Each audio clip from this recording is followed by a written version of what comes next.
Napoléon fut sans doute l'un des chefs militaires les plus puissants de l'histoire. À l'apogée de son pouvoir, il régnait sur presque toute l'Europe et son empire s'étendait du Portugal à la Russie.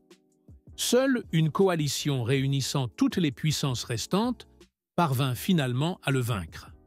Après avoir ravagé l'Europe pendant des années, les puissances victorieuses se réunirent à partir de 1814 pour discuter des étapes suivantes et établir un nouvel ordre pour le continent. Ce fut le début du Congrès de Vienne. L'un des sujets les plus urgents était l'avenir de la France, le pays qui, sous Napoléon, était devenu la première puissance militaire. Compte tenu de son rôle d'agresseur au cours des années précédentes, on aurait pu s'attendre à ce que la France soit durement punie et divisée. Cela aurait été semblable au sort de nombreuses puissances expansionnistes auparavant ou à ce qu'a connu l'Allemagne après les deux guerres mondiales. Pourtant, les Alliés prirent la décision remarquable de préserver en grande partie l'intégrité territoriale de la France. De plus, la France subit relativement peu de désavantages, bien qu'il y ait eu des propositions d'occupation du pays. Pourquoi en fut-il ainsi? Pourquoi la France et Napoléon furent-ils traités avec autant de clémence? Et quelles en furent les conséquences sur le cours de l'histoire? Ces questions seront explorées dans notre vidéo d'aujourd'hui. Bonne lecture! La défaite de Napoléon débuta en 1812 avec la désastreuse campagne de Russie qui marqua un tournant dans la guerre. Après avoir remporté des victoires sur presque tous les champs de bataille auparavant, Napoléon sous-estima cette fois-ci les conditions extérieures. L'hiver russe. Il mobilisa la Grande Armée, l'une des plus grandes armées de l'histoire, comptant plus de 600 000 hommes et, malgré les avertissements de ses généraux, il partit pour la Russie. Cependant, les Russes évitèrent les confrontations directes et se replièrent dans l'intérieur du pays, brûlant les terres derrière eux, afin de priver les troupes françaises de ravitaillement et de ressources. Napoléon atteignit et occupa Moscou, mais la ville était en grande partie abandonnée et en grande partie incendiée. Face à l'hiver imminent, au manque de provisions et à l'absence de perspective de paix avec la Russie, Napoléon entreprit finalement une retraite. Mais celle-ci, sous des conditions hivernales extrêmes, tourna au désastre. La faim, le froid, les maladies et les attaques répétées des forces russes décimèrent l'armée de Napoléon. Seuls quelques dizaines de milliers d'hommes revinrent chez eux. Après d'autres défaites face aux Alliés, Napoléon fut contraint d'abdiquer en 1814 et fut exilé sur l'île d'Elbe. Ce fut le début du Congrès de Vienne, dont l'objectif était de remodeler l'ordre politique en Europe après les bouleversements des guerres napoléoniennes et de la Révolution française.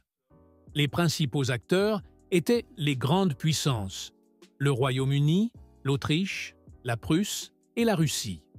Les petits États avaient peu de poids dans les négociations. L'exil de Napoléon sur l'île d'Elbe montre déjà un certain degré de clémence de la part des puissances victorieuses. L'île n'était pas loin du continent ni de la France. De plus, il n'y fut pas emprisonné, mais reçut la pleine souveraineté sur l'île. En d'autres termes, il lui fut presque offert une île entière qu'il pouvait gouverner librement. Cette clémence reflétait la crainte des Alliés face à l'influence et au pouvoir de Napoléon. Malgré son rôle d'agresseur, Napoléon restait une figure populaire et respecté parmi de nombreux Français et dans d'autres parties de l'Europe.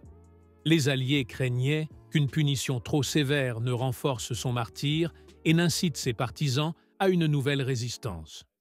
Cependant, la décision de l'exiler sur Elbe s'avéra être une grave erreur.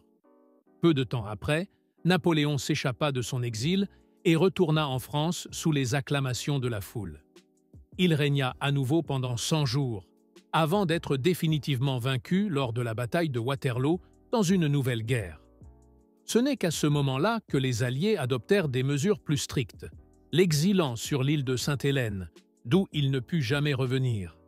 Pourtant, la France elle-même fut traitée avec clémence. Le Congrès de Vienne entra alors dans sa phase décisive, bien que les puissances victorieuses fussent profondément divisés. Tandis que les petits États plaidaient pour une punition sévère de la France, les grandes puissances refusèrent. Elles redoutaient trop de perdre leur propre pouvoir. Leur préférence était de restaurer l'ordre ancien, y compris la monarchie.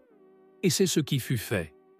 Le régime pré-révolutionnaire fut rétabli et les principes de la Révolution française, en particulier l'abolition de la monarchie et la propagation des idées républicaines, furent annulés. Ainsi, la dynastie des Bourbons fut restaurée en France. Bien plus grande que la crainte d'une nouvelle montée en puissance de la France était la peur de l'ascension des mouvements libéraux et nationalistes en Europe. Un autre principe, particulièrement défendu par le Royaume-Uni, était celui de l'équilibre des pouvoirs. Il s'agissait de veiller à ce qu'il y ait plusieurs grandes puissances d'une force relativement égale sur le continent européen.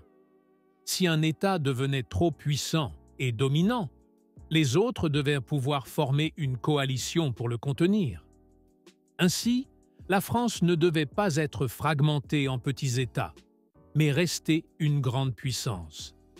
Une France stable et forte était perçue comme nécessaire pour maintenir l'équilibre européen.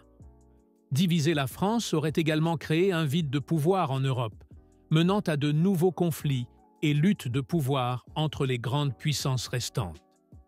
De plus, la clémence permit d'éviter des pensées revanchardes en France. Un exemple négatif de cela est l'Allemagne après la Première Guerre mondiale. Les termes sévères du traité de Versailles nourrirent dès le départ un désir de vengeance en Allemagne, entraînant des difficultés économiques et une instabilité politique qui facilitèrent plus tard la montée du national-socialisme. Cela fut évité en France, qui rejoignit rapidement les rangs des grandes puissances. Des considérations économiques jouèrent également un rôle important dans la décision. Historiquement, la France était l'une des plus grandes économies d'Europe. Sa base industrielle étendue, ses ressources agricoles et ses réseaux commerciaux étaient essentiels à la structure économique de l'Europe. Diviser la France aurait eu des conséquences non seulement politiques, mais aussi économiques, entraînant une instabilité. Cela aurait entravé la reprise économique de l'Europe, découragé les investissements et potentiellement provoqué des troubles sociaux. Après des années de conflits et du blocus continental, la plupart des États étaient épuisés et la reprise fut lente.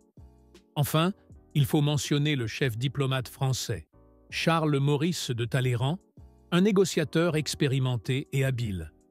Malgré le statut de nation vaincue, il parvint à positionner la France comme un partenaire égal dans les négociations. Talleyrand réussit à présenter la France comme une partie intégrante du nouvel ordre européen, plutôt que comme un ennemi vaincu. Il utilisa habilement les divergences d'intérêts entre les alliés, le Royaume-Uni, l'Autriche, la Prusse et la Russie, pour en tirer avantage pour la France. Il joua les puissances les unes contre les autres pour obtenir des concessions en faveur de la France. Les efforts de négociation de Talleyrand contribuèrent de manière significative à empêcher la division de la France et à préserver en grande partie ses frontières territoriales. Finalement, la décision des Alliés s'avéra juste. Les décisions du Congrès de Vienne, y compris le traitement de la France, contribuèrent à une période de paix relative en Europe qui dura près d'un siècle. Cette période est souvent appelée le long XIXe siècle, s'étendant de la fin du Congrès de Vienne en 1815 au déclenchement de la Première Guerre mondiale en 1914. Elle fut caractérisée par moins de guerres de grande envergure par rapport aux périodes précédentes et suivantes, ainsi que par un équilibre relatif entre les grandes puissances. Ce fut également l'époque de la Sainte Alliance, une coalition initialement formée par la Russie, l'Autriche et la Prusse, à laquelle la France rejoignit plus tard. Elle visait à protéger et promouvoir l'ordre établi par le Congrès de Vienne. Le Congrès et ses suites marquèrent également une nouvelle ère pour la diplomatie en Europe. Le concept de conférence internationale et de sécurité collective, introduit lors du Congrès, influença la manière dont les États interagirent et résolurent les conflits. Cependant, la France fut brièvement occupée. Le traité de Paris, signé après le Congrès, détaillait les paiements que la France devait effectuer aux puissances victorieuses. Il prévoyait également une période de transition pendant laquelle des troupes étrangères furent stationnées en France pour surveiller ces paiements et la restauration de la monarchie. Selon le traité, certaines parties de la France devaient être occupées par jusqu'à 150 000 soldats pendant 5 ans, aux frais de la France. Toutefois, les troupes se retirèrent après seulement 3 ans. Concernant ces frontières, le traité confirma spécifiquement celle de 1790. En résumé, la décision de ne pas diviser la France après la guerre résulta d'une combinaison de considérations politiques, diplomatiques, économiques et stratégiques. L'objectif était de maintenir un ordre européen stable et durable, avec plusieurs puissances égales. Ces puissances devaient continuer à être gouvernées de manière monarchique et à tirer profit les unes des autres économiquement pour se partager une grande partie du monde quelques décennies plus tard.